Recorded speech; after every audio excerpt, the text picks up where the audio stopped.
ГСП онлайн. Городские новости сейчас. Ухтинский проект по дополнительному образованию выиграл в народном бюджете.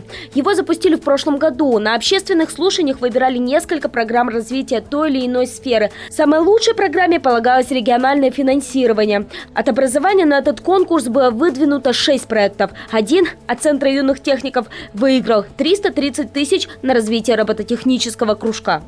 На что направлен проект? Безусловно, он направлен на поддержку одаренных детей.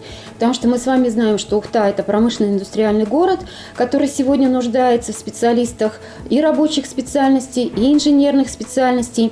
Так вот, когда мы разрабатывали этот проект, мы понимали, что нам на сегодняшний день недостаточно того оборудования, которое есть. Да, и, соответственно, средств на приобретение этого оборудования тоже недостаточно.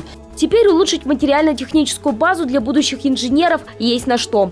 Учреждение дополнительного образования, чудом выживший после развала Советского Союза Ухтинский центр юных техников, начал разрабатывать перспективное, но дорогостоящее направление робототехники 3 года назад.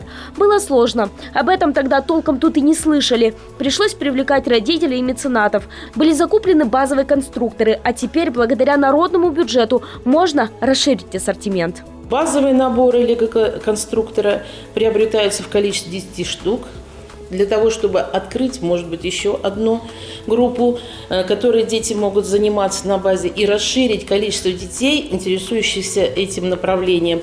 И также доукомплектовать те наборы, которые у нас уже на сегодняшний день есть. Это Arduino.